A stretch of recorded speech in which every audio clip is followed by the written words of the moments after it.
ቢስሚላህ ሰላሙ አለይኩም ወራህመቱላሂ ወበረካቱሁ። ሰሞኑን አንድ አስተማሪያችን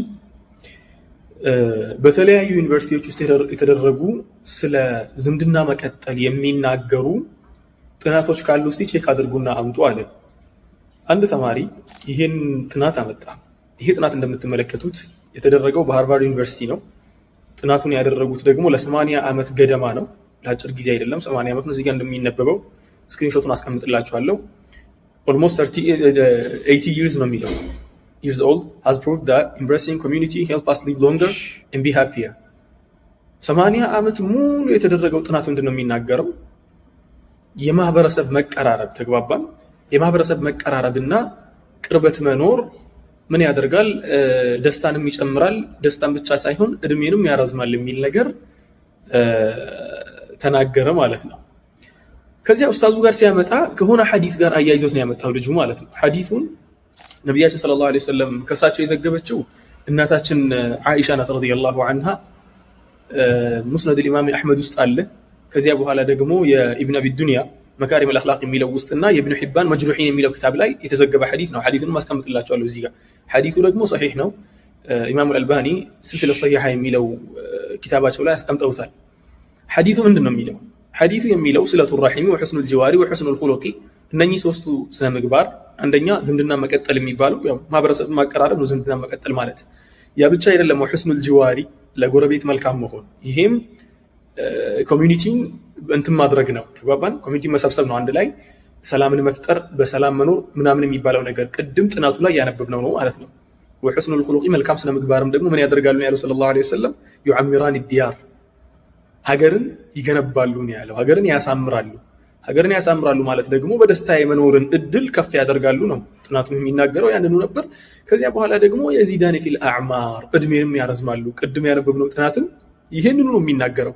ጥናቱን በነገራችን ላይ በጣም ደስ ስላለኝና የነብያችንን ሰለላሁ ዐለይሂ ወሰለም ሐዲስ በእርግጠኝነት ስለሚያረጋግጥና እንትን ስለሚያደርግ በደንብ አድርጎ እንትን ስለሚያደርግ አነበብኩት።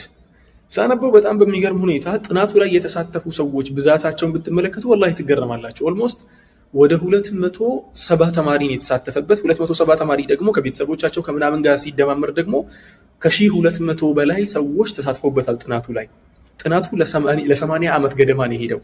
ጥናቱ ደግሞ ሲካሄድ ፈንድ ሲያደርግ የነበረው ናሽናል ኢንስቲትዩት ኦፍ ሄልዝ የሚባል ድርጅት ነው።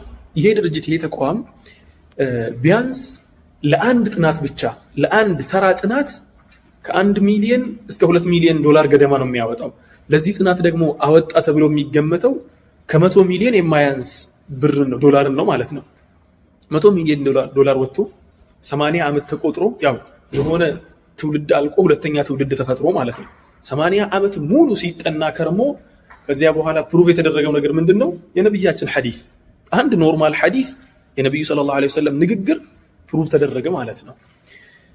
ነብዩ ሰለላሁ ዐለይሂ ወሰለም በዚያ ጊዜ ሲናገሩ እኮ ሌላ ነገር ሊሉ ይችሉ ነበር እኮ አይደል እንዴ? ይሄ ስለ ስለተ ረሒም ተናግረው ስለ ቤተሰብ መቀጠልን፣ ማህበረሰብን ማቀራረብን፣ በመልካም አኗኗር ከጎረቤት ጋር መኖር የሚለውን ነገር በሌላ ነገር መቀየር ይችሉ ነበር።